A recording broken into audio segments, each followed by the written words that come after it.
Welcome to Alien Shadow. If you love epic sci-fi stories where humanity shines, you're in the right place. Don't forget to like, comment, and subscribe for thrilling HFY adventures. Join us and be part of the journey. The stand-up from another star, asterisk. The hall was packed with noise, flashing lights, and the scent of alien snacks hanging in the air. Humans and other species filled the seats, all waiting for the biggest comedy night on the interstellar station. The stage was bright. The host was a human with a sharp tongue and a wide smile. Next up, he said into the mic, we have Arkala of the Vorian system. Silence followed.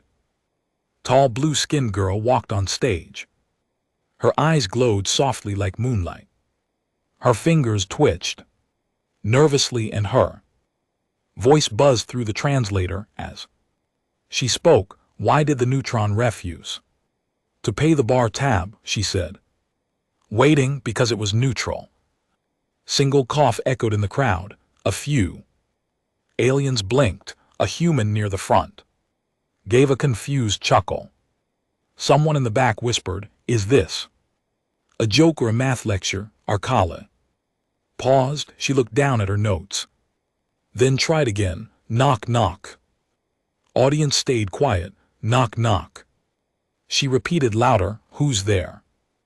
Bored voice answered. Arkala, she said, then blinked as if forgetting the punchline. Arkala is here. The room filled with awkward groans and whispers. The host stepped in quickly and smiled wide. Let's give her a hand, folks, he said, clapping as she walked off looking lost.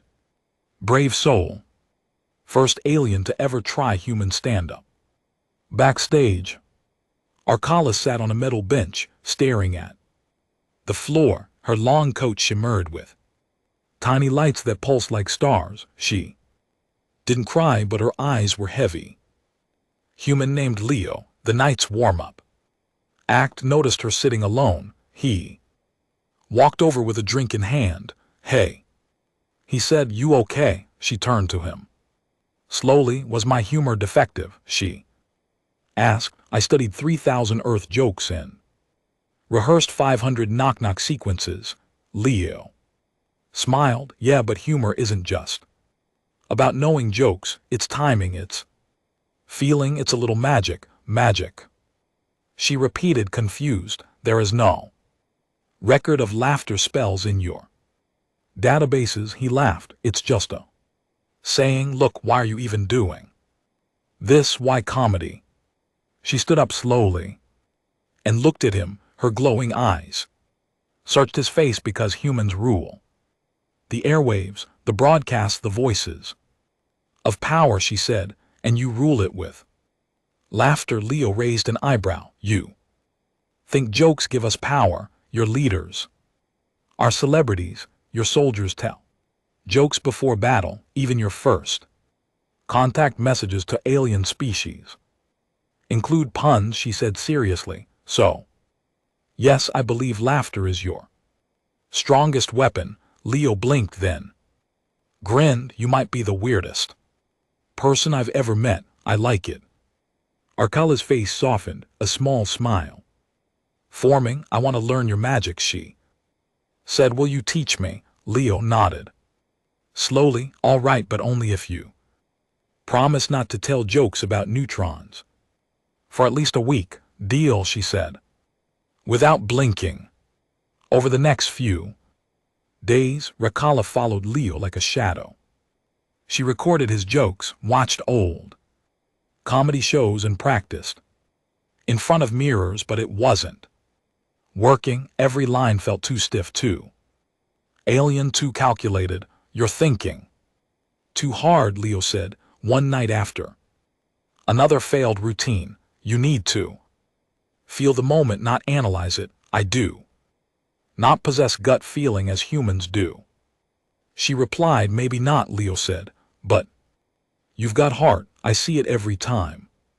You fall flat and still want to try again. One evening in a quiet Cafeteria, Arkala sat across from Leo and attempted a joke of her own.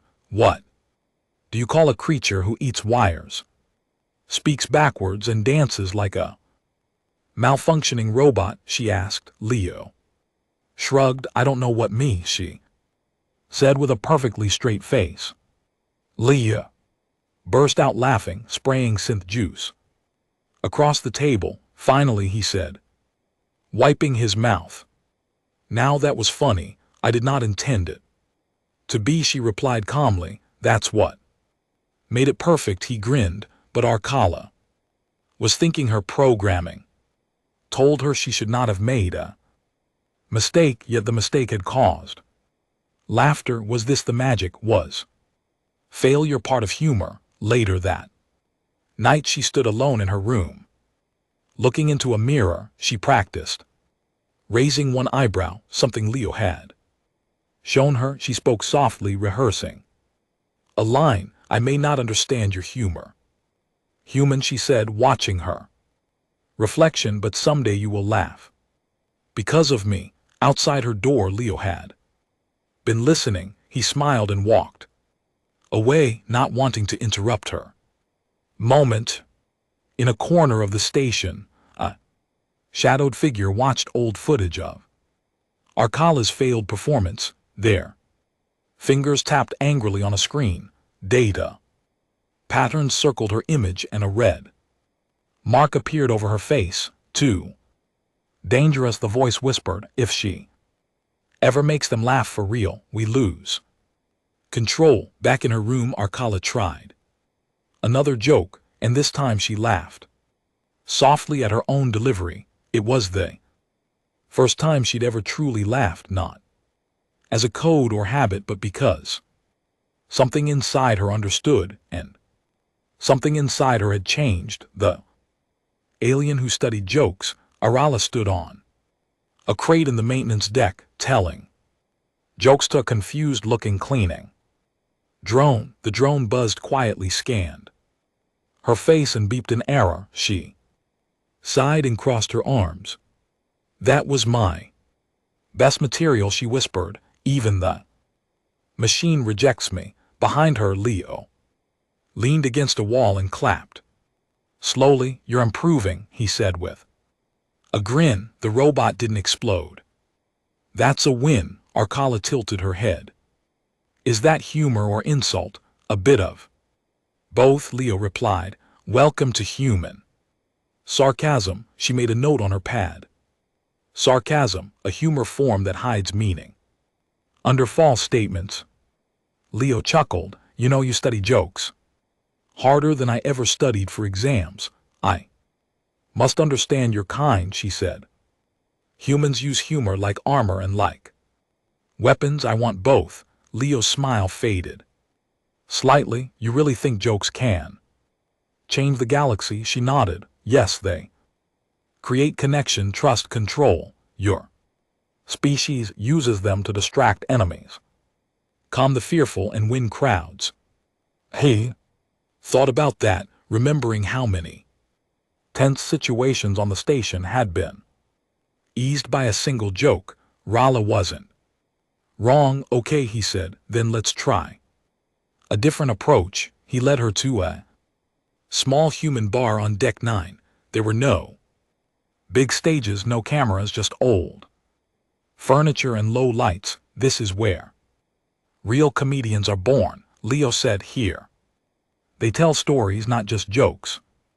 Arkala sat beside him, her eyes scanning every detail. She listened as a grizzled pilot told a story about surviving an asteroid crash by strapping himself to a toilet. The room erupted in laughter. He told of danger and added an absurd object. She observed that combination caused the laughter. Leo smiled.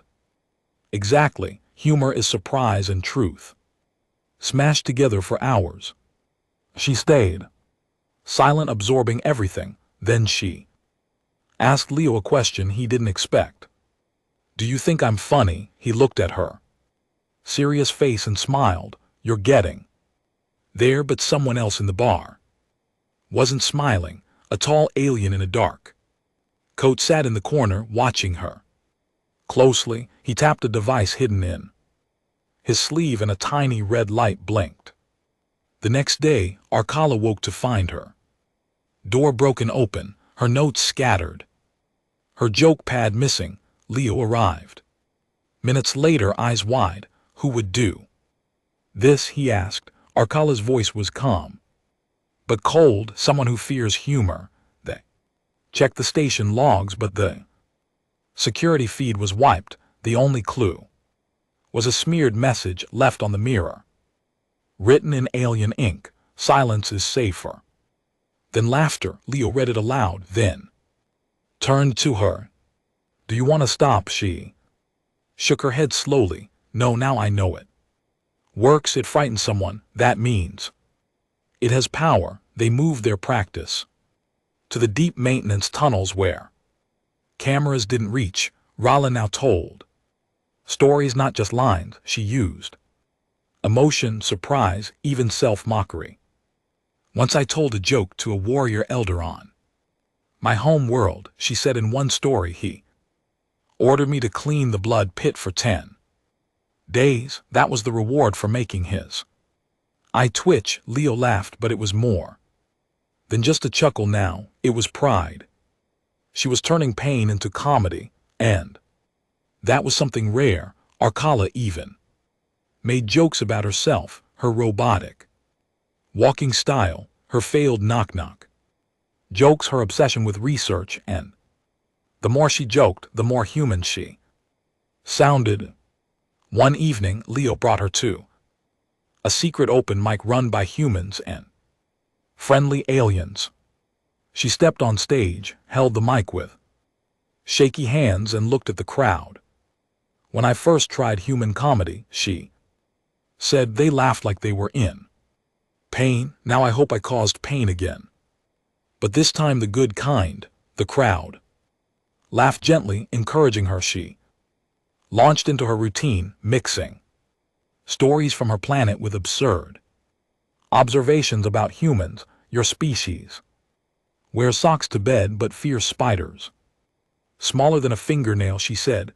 On my world we sleep in toxin pits and fight six-legged beasts with sharpened spoons. Laughter rolled through the room. Arkala smiled, this time without effort, but outside someone else watched the open mic through a cracked screen. She's spreading influence, said a voice on the other end of the com. Her jokes contain encoded ideas, messages against structure, hierarchy, then silence. Her came the reply before comedy becomes rebellion. Back inside, Leo and Arkala shared a high five that was amazing. He said, you had the whole room laughing. I did not fall, forget my lines, or panic. She said, is that what humans call killing it? Leo grinned, exactly. You killed it. She smiled wider than ever before, but something in her eyes had changed, not just pride, awareness. She now understood that her words didn't only make people laugh, they made them think, question, feel, and someone out there didn't like that. Laughter is a weapon. Risk. The crowd's laughter still echoed in her ears as Arkala stepped off the stage. Her hands were shaking, not with fear, but with something new, power. Leo handed her a towel and water. You were fired tonight, he said. I saw a Glarok merchant spit out his drink from laughing. Arkala blinked. That is a rare reaction. Are liquids expensive on his planet? Leo laughed, but then his smile faded. You're getting better, way better, and that's starting to scare someone. She tilted her head. Because I am funny? No, he said, because your humor is hitting nerves. Your jokes sound innocent, but they're cracking at real things like corruption, control, truth. That night, in a silent corner of the station, a group of high-ranking officials from various alien species sat around a dim table. Holograms displayed scenes of Arkala's performances, each Joke translated and analyzed. She jokes about broken systems, one of them hissed. She's planting questions in the minds of the weak. She's just a comedian. Another said, a girl with a mic. No, the first one replied, she's a spark, and sparks start fires. Meanwhile, Arkala sat in her small room, watching old Earth footage of revolutionaries she didn't understand. War, not in the human sense, but she understood rhythm, timing, and now change. She wrote new lines, mixing sharp observation with playful insults. Her next set would not just entertain, it would expose. I plan to perform 3 truths and a lie, she told Leo the next day, but the lie will be the only thing they believe. Leo looked at her, unsure whether to be impressed or worried. You sure you're still doing this to make people laugh? She stared at him. Serious? If they laugh while waking up, that is success. The open mic crowd had grown. More aliens came each night. Some brought notepads, others brought reporters. Tonight, Arkala took the stage with confidence. She smiled at the audience, then began 3 facts. 1 lie, she said. Let's play. Fact: Trade Council takes 70% of your food credits. Fact: the recycling program is a front for mineral mining. Fact: your station's gravity failures are intentional to reduce energy costs. And the lie: I am just a girl trying to be funny. The room was silent for a moment. Then someone laughed, then another, and then the whole crowd roared. She continued, delivering punchline after punchline. Each joke was a blade wrapped in feathers. It cut softly, but in the control tower above, a red alert blinked. A station administrator was watching, jaw tight. She's rallying them with jokes, he said. Issue the silence order. The silence order was a code used only during riots or security breaches. It triggered a cascade of responses: censor, dampening, crowd monitoring, and worst of all, performer tagging. As Arkala finished her set and bowed, a small blinking chip attached to the back of her collar, unnoticed later that night. As she and Leo walked the halls, they felt the tension. Station lights flickered unnaturally. Guards were posted near usual civilian zones. Something feels off, Leo muttered. We should lay low for a bit. Arkala disagreed. If they fear my voice, I must speak louder. The next evening, the stage was surrounded by hidden cameras, masked as decoration. Drones floated above, silent before she stepped out. Leo grabbed her hand. Are you sure you want to push this? Yes, she said calmly. I do not want to be safe. I want to be heard. Her set began like the others, but she quickly steered into dangerous ground. Do you know the difference between a dictator and a janitor? She asked. The janitor actually cleans up messes. Laughter burst from the crowd, but security officers were already on the move. Why did the station administrator cross the corridor? She said, pausing for effect to stop freedom from reaching the food court. The moment the joke landed, lights flashed red. Alarms rang. Drones swooped in. Chaos broke out, but something unexpected happened. People laughed harder. Some started chanting her name. Others booed the security guards. Leo jumped on stage and pulled her back. We have to go now. They ran through side tunnels as warning sirens blared. Behind them, a voice shouted into the station, comes. This performer has violated speech protocol 17C. She is to be detained immediately. They reached an old cargo bay, locked the doors, and caught their breath. I think you just started a movement, Leo said, eyes wide. I only told the truth.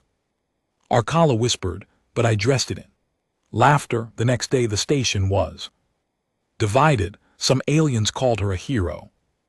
Others called her a threat, but across the galaxy, her jokes had already been copied, shared, and translated, and for the first time in centuries, people were laughing and questioning at the same time.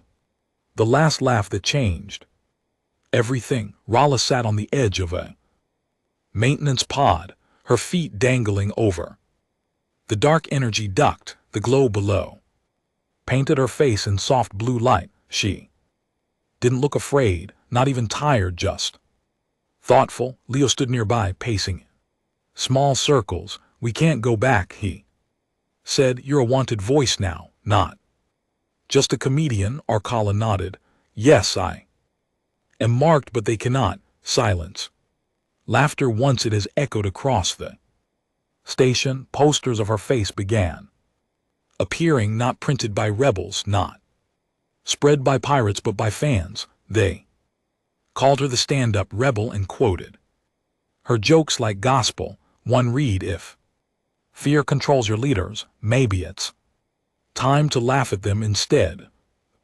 Station council gathered in panic.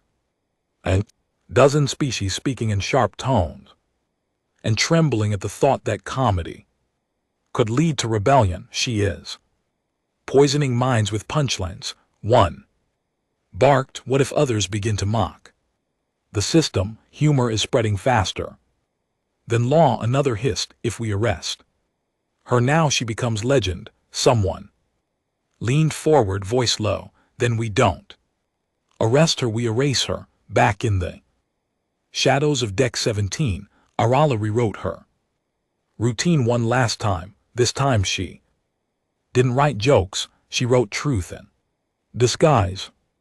"This performance," she said to Leo, "will not be for laughter only. It will be a goodbye or a beginning." Leo swallowed hard. "They'll try to stop you, then I must go where they cannot reach," she replied. He stared at her. "And where is that?" She gave a small smile. "Inside their minds."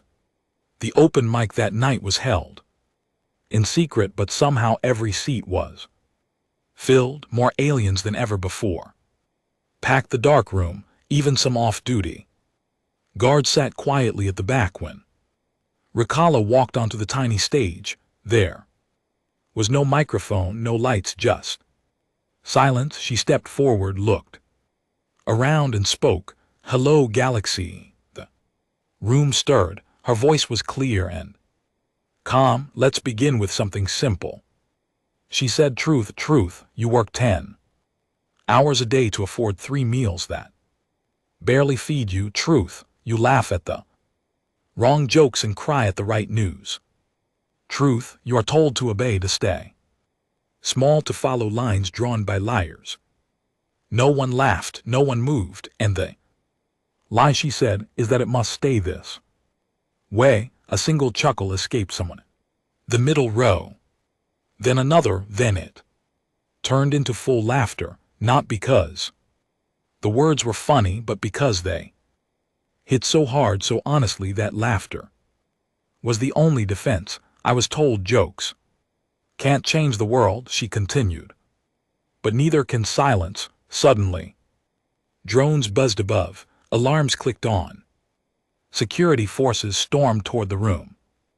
Leo, standing near the back, saw them coming. He triggered the hidden transmit signal they'd prepared earlier. In seconds, Rayala's voice was broadcasting through hundreds of hidden feeds across the station. Every screen, every speaker, even emergency terminals played her words. "Live. Some say I'm dangerous."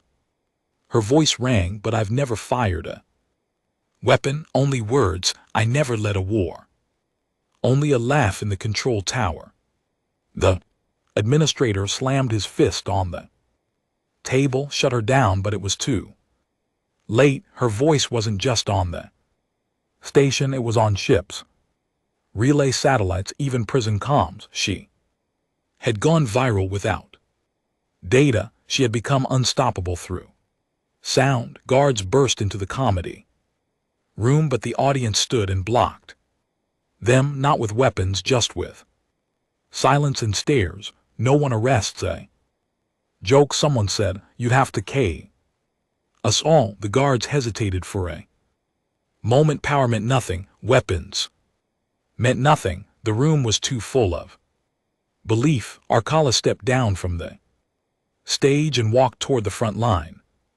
Her eyes glowed, but her hands were empty. I surrender, she said gently, but I will do so, laughing. Then she looked at one officer, smiled and said, why did the enforcer eat his badge? The guard blinked, confused. Why? Because he wanted to taste real authority, she said with a wink. The crowd burst into wild laughter. Even the guards smiled, confused and helpless. They didn't arrest her. They couldn't, because when the laughter began, everything else stopped making sense. The council disbanded within days. Fear turned to embarrassment. The idea of punishing a Ray girl for jokes became a galactic joke itself, and Arkala, the girl who once couldn't finish a knock-knock joke, was now called the comedian who brought down silence. Leo met her again months later on a small moon colony. You really did it, he said, watching kids imitate her jokes. I didn't start a war, she said. I just told them the emperor had no pants. He laughed. And what now? She smiled. Now I teach others how to turn truth into comedy. He raised a brow. A comedy school? No, she said. A rebellion with better punchlines.